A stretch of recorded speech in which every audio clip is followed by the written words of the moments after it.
never yell fire in a crowded Kia. My name is Billy Boy, which makes it hard to get an interview for an actual job.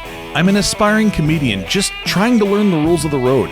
And to do that, I'm hitting the road, visiting the cities and towns that allow stand-up comedy to thrive, meeting up with comedians, checking out their sets, and seeing what they can teach us about the traffic jams, roundabouts, and five-way intersections that all comedians face.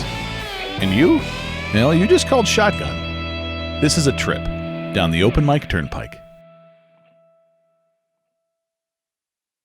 Today, the open mic Turnpike brings us right to the tippy top of Kentucky, to Louisville. Now, when you're in Louisville, there's a lot to go see and do. And I packed up all the gear and said, let's get out there and really see the off-the-map stuff there is to do in Louisville. And then this happened. So we had to resort to plan B. And here, that means two things: betting and bourbon. But I realize the sponsors probably won't like it very much if I just take you on a tour of me getting drunk off bourbon and gambling on horse racing. But come to think of it, I don't have any sponsors. Some say that the Ohio River is the Midwest's line between the North and the South. But Louisville doesn't really feel like the South. And it doesn't really feel like the North either. It feels like a mixture of both. It's modern and exciting, while at the same time, it's laid back and charming. If bourbon were a place, it would be Louisville. And bourbon is everywhere. It's no secret that bourbon comes from Kentucky, but 1/3 of all that bourbon comes from Louisville. Right in the middle of downtown is what's known as Whiskey Row. It was once the home to world-renowned whiskey distilleries. And now it's the home to world-renowned whiskey distilleries. Everywhere you turn, there's a great place to grab a drink. And that being said, Whiskey Row can get kinda crazy. Halfway through filming, I was already seeing pink elephants. Or pink penguins, anyway. I mean, even the statues on Whiskey Row know how to cut loose and have a good time. In my opinion, bourbon is at its best when it comes in a mint julep. And a mint julep is at its best when it comes with horse racing. And the spiritual home for both is Churchill Downs. Home to the world-famous Kentucky Derby. It's a place where 2 minutes at a time is more than enough excitement, despite what she says. It's a place where dreams really can come true. And it's also a place where sure bets get sudden cramps. It's an incredible place. You can take a tour, see some sights, and grab a drink. Or 10. Just make sure when you're done you always pay your bookie, because it's Louisville. And guess what else is readily available here? Louisville is a cool town, and all the touristy stuff is totally worth going and doing. But if you want to find the comedy scene, you're going to have to dig just a little bit. And when you do, you're going to find these hidden gems that make it so that comedians who have the ability to go anywhere, anytime to do comedy, wind up here. And that's something that today's guest knows a lot about. Mark Viola, professional stand-up comedian, originally from Orlando, Florida, now living in this lap of luxury. Welcome to the extraordinary life of road-going comedian Mark Viola. Having no permanent address, he lives in the luxurious 2010 Kia Forte. Welcome. This is the Grand Foyer, the main entrance. Inside, you'll see just off of the foyer, we have the living room, which also doubles as the dining room. Being a career comedian means one thing: style. And Mark has plenty of room for all of it. Back, about 50% closet space. You've got all of my merch shirts, my various things, the snack cabinet. This is the kitchen. Check out the kitchen right there with my nondescript cheese snacks. But Mark's expansive estate does not end there. All the vitally important things of life. We've got clothes. We've got bedding. We've got the bathroom cabinet.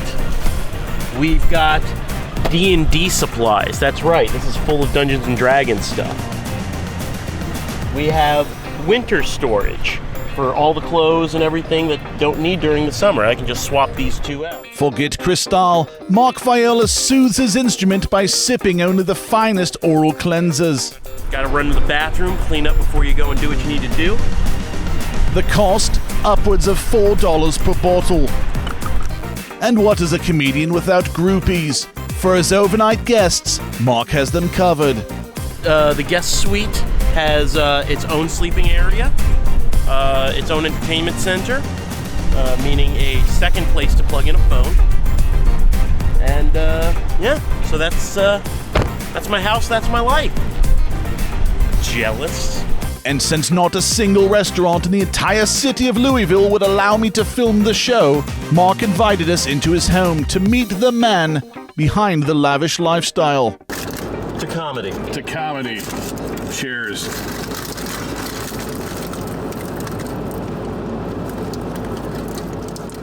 So we're sitting in a hot car with the windows up, and we just ate enough Taco Bell to feed all of Louisville. Oh, man, Oh. I did not know the dollar menu would rage on me so hard. People are always trying to get me to be like, oh, why don't you eat healthier? Why don't you go and go to better restaurants and stuff like that? And I'm like, listen, I don't know if you see where I live, but I'm on a shoestring budget. Are you supposed to cook, or what are you supposed to do? You tell me there's food for $1, I'm gonna get me some dollar food. So tell us about the home, please. 2 previous owners. That's always important when you're researching a home, is how many previous owners. Why'd the previous owners move out? I'd say it's the smell, but that's gotten there since I moved in, so I don't know if it was a recurring thing. But part of it is 2 guys eating tacos. It's 95 out, and we have to shut everything off with the windows up for sound's sake. Yeah, so I mean that's definitely an element of it too. Speaking probably. of which, excuse me. Speaking of which, excuse me. You win. Basically, your situation is right now, you live out of the car. Whenever you want to go do comedy, you go like the breeze. Just go where you want to go, right? Initially, I'm so jealous of that thought. Well, I mean, it's not just like move like the breeze, go where you want to go. I can't just wake up in the morning in Louisville and be like, hey, I hear that Nashville is nice this time of the year. All this stuff has to be booked in advance, 2, 3, 4, 6 months ahead. Nice. A lot of people always say to me, they're like, oh, Mark, it's so cool. Your job as a comedian, you only have to work like an hour a day. That's what I'm thinking. No. So here's a normal day for me. I wake up in the morning, usually on some stranger's couch. I know where I have to go that day, so I either wake up and immediately get over to that place, or if I have a little bit of time, I wake up and I start sending out emails and Facebook messages and stuff with my avails, looking to try to book like the next shows 2-3 months down the road. Right. I'm constantly looking back and forth between a map and a calendar, a map and a calendar, a map and a calendar. Once I organize all of that sort of stuff, then I get in my car, I drive to wherever I'm going, I get in there, I have to sort of check in with the person I'm staying with, probably try and do some more work, then hopefully like grab a shower, get to the show, do show, get home, not be able to sleep for like another 3-4 hours, pass out, wake up, do it all again the next day. Jeez. Yeah, that kind of knocks the wind out of it, doesn't it? Yeah, Wow. no, so, like one morning I might wake up, so for example, I'm in Louisville, so like this morning, I knew we were doing this interview today before the show. I had gotten in here yesterday, so this morning I woke up, immediately cracked open my laptop, started sending out avails, just trying to get everything booked, get everything organized, figure out where I'm crashing the day after tomorrow, and after that in Knoxville. So that's my life, is just waking up and getting my next week, my next month, my next 3 months all in order. So it's basically like you're your own subcontractor for a company that doesn't really exist. You're exactly. Your own company. Oh my goodness. Yeah, and people always ask me, they're like, dude, why don't you get a manager? Why don't you get a manager to do this? You're just going to manage with what? Exactly. Right? If you had to manage your money, you wouldn't be eating dollar menu. My last show was a bucket pass where I made $50. Like, who's going out of their way to book me to hand me $5? So how do you do that? If you travel all the way to a new city, do a show for $50? Well, not every show is $50. Some shows are only $10. Some shows are $150. So I just try to, just like anybody else with a job. Yeah. Like, if I only work 1 or 2 days a week, I'll make a little bit of money, but it'll be really tough to, to make it. So that's why I try to stay booked 4, 5, 6, 7 nights a week, every week for months on end. My cost of being on the road Average, $600 a month. The whole thing? $600 a month. So that's gas, food, I mean, all the... Cell phone, Really, car I guess insurance. that's the answer. You got gas, food, cell phone, car insurance, and that's it. Yeah. Interesting. So you don't need to make a ton of money. What do you do for lodging then in that sense? Because you'd mentioned waking up on strangers' couches. Yeah, so I mean, I crash with friends, I crash with other comics, I use a thing called Couchsurfing.com, which if you're not into it, you should definitely get into Couchsurfing.com. It's a great way to meet awesome new people. It's basically like Facebook for free places to sleep. It's an that's awesome. It's an interconnected community of people who like enrich their lives by meeting other people. Oh, how through cool. traveling. So there are people who host and there are people who travel, and of course there are people who host and travel. Send them a message, ask if they're free to have you crash there for a given number of days, and if they can host you and you sound like you're interesting and someone cool that they'd like to meet and everything like that, then they throw you a couch or a futon or a room or a spot in their backyard to set up a tent. Oh, that is awesome. I don't do the tent thing. I don't sleep outside. Yeah, a tent would be a bit much, especially if you're getting 3 hours of sleep. I mean, if I'm going to sleep outside, I'll sleep here in my house. Sleep in the house, right? Helps keep the budget down to $600 a month. Exactly. And there are months where it's higher than that. There are months where it's lower than that. But average is about $650 a month. That's great. That being said, if I get, after 4 or 5 months, get super burned out doing this, I don't have a home to go back to. I don't have a place to store any of my stuff. There's a lot of downsides to it too. But if you keep the costs low enough, then you don't worry so much about like the nights where you only make $20-$30. How long have you been doing this? Too long. Too long?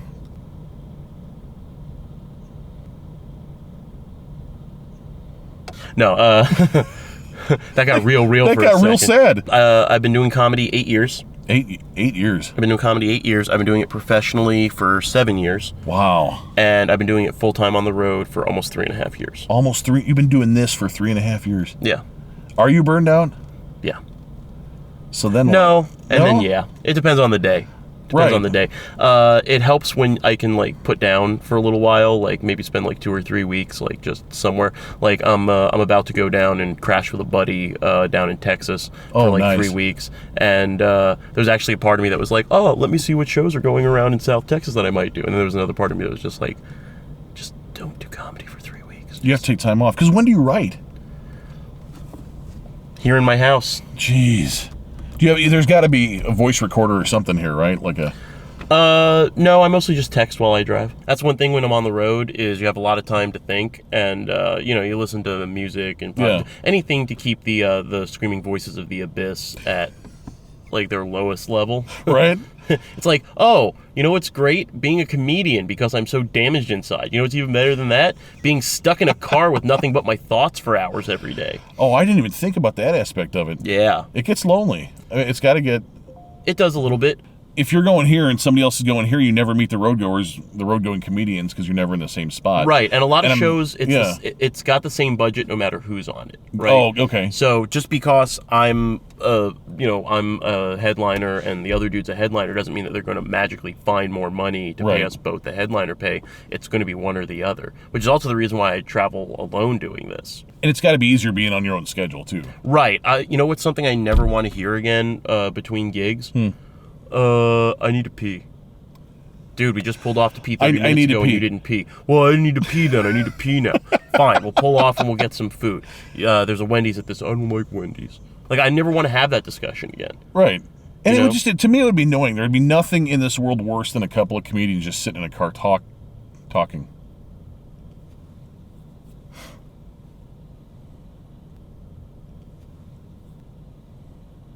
If you could tell us a little bit about tonight's show. I asked you to describe it, and as you did, I got nervous for you. Yeah. This is insane. This is insane. The show tonight is called Tortured Artist. It's a few comedians. We were all given topics for the show 24 hours before the show. 24 hours. And we have to write material for each of those topics. Like a few seconds, like 20 seconds? Like a minute. Basically like a minute on each topic, and there's 5 topics. The comics are going to be called up entirely at random to do their set. If you go under 30 seconds or over a minute, there's a punishment. A punishment? A randomized punishment. We don't know what they are, but the guy who runs the show has specific punishments for everybody for going under or over their time. If you bomb, you get a punishment. If you do material that somebody else has already done, you get a punishment. Like, So you hope you're the first guy up. Maybe. Or you just, be dynamic. Right. Do you take that into consideration when you're writing, that if there's an easy joke on the topic they give you, somebody else might snag that low-hanging fruit? And Right, yeah. So you definitely want to, no matter what, you want to stand out. Yeah. Right. And, it's just a good rule of thumb in comedy to never be the one who only goes for the low-hanging jokes. Right. And always write more dynamically and different, so that 1, you're super original, and 2, no one else can take your act, and 3, it keeps the audiences interested. If you were writing a joke that the audience can yell out the punchline, then you probably need a better punchline. So you're all prepared for tonight? You've got your material all written and set up? No. I've got portions of it written and set up. I'm probably going to be writing I'm probably going to be writing during the show. The show's in like 6 hours? Yeah. In that case, I'm going to let you go. Oh my gosh, you got work to do. Yeah. I still have bookers to contact and work to get done. Yeah, no, you actually interrupted a very important day for me, so thanks. I left Mark alone to work and went and drove around Louisville for a little while. And when I was doing that, I had an epiphany. Something critical that all up-and-coming comedians need to know. Always, always make sure...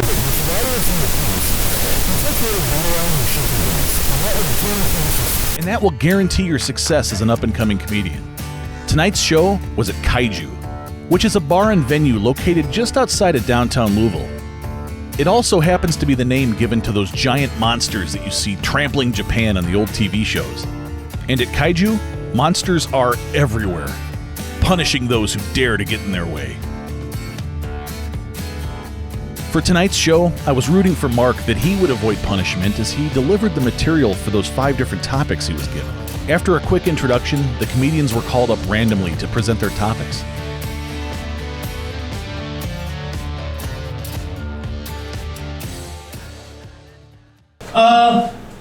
I feel like stoners are probably the best recyclers on the planet.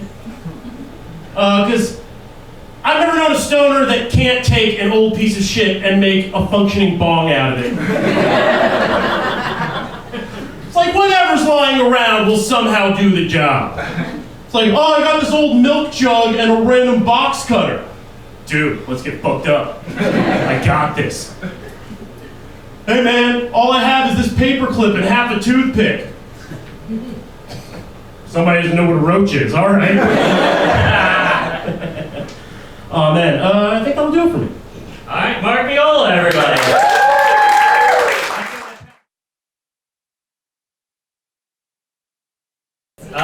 Mark, we haven't heard from you on the spleen. Please come talk to us about the spleen starting now.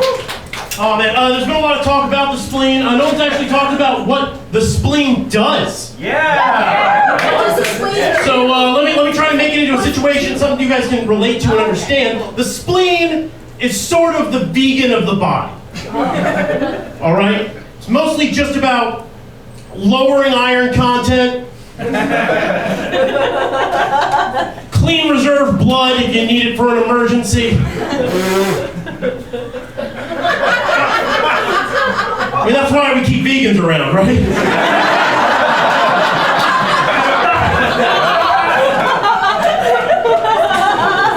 But the most overlooked part about the spleen is that it is, without question, the most onomatopoetic organ within the body. Ow! For those of you who went to public school, onomatopoetic means it sounds like what it looks like. Like if someone shoved it in your face, your first reaction would be, spleen! Mark Viola.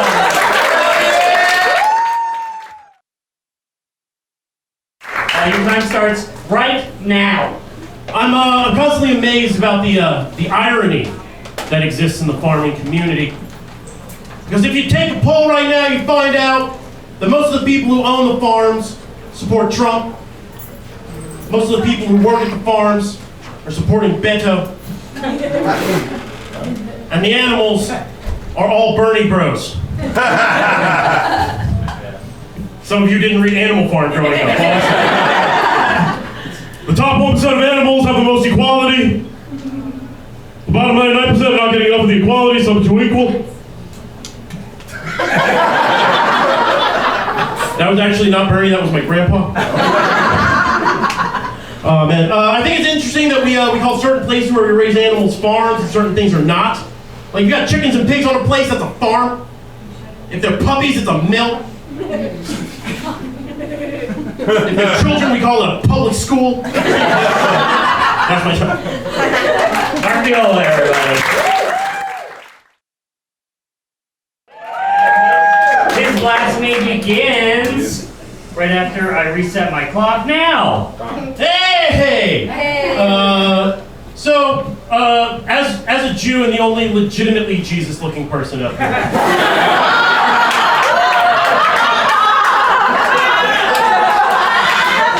Let's slice that fact real quick. Jesus was black. No, Jesus was schlemming from down the street. Hello? Where are my apostles? Yeah. Oh man, as a Jew, I love to blaspheme all the things. I'm actually an atheist. I was raised Jewish, but I'm an atheist. Like pretty much every Jew you'll ever meet. People think that's weird that so many Jews are agnostics and atheists, but it's like, I don't know, there's something about an entire culture where when you teach someone how to argue like a lawyer from the age of 2, it's hard to shove that bullshit down their throat after the check from the bar mitzvah.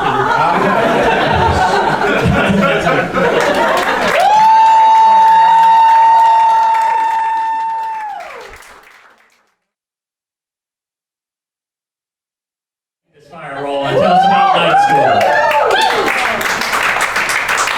Starting now. Yeah, I fucked up.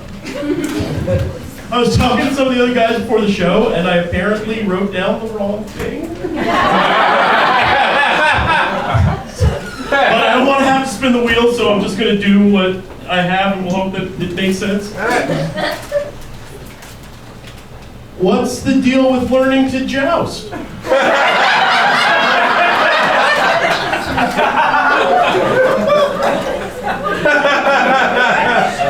Is sword and shield an elective? I bet I'd like not falling off a horse 101. Squires probably have their own night school. But it's like a training night school. Like an intro night school. Like pre-K. Boom! I'm sorry.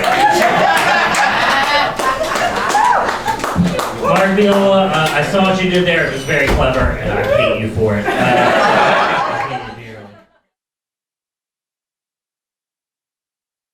I mean, if that's how you like it, I'm okay with it. Once you, oh, come on, you can do it, baby. You can do it. Yeah! Please tell us a 10-second joke now.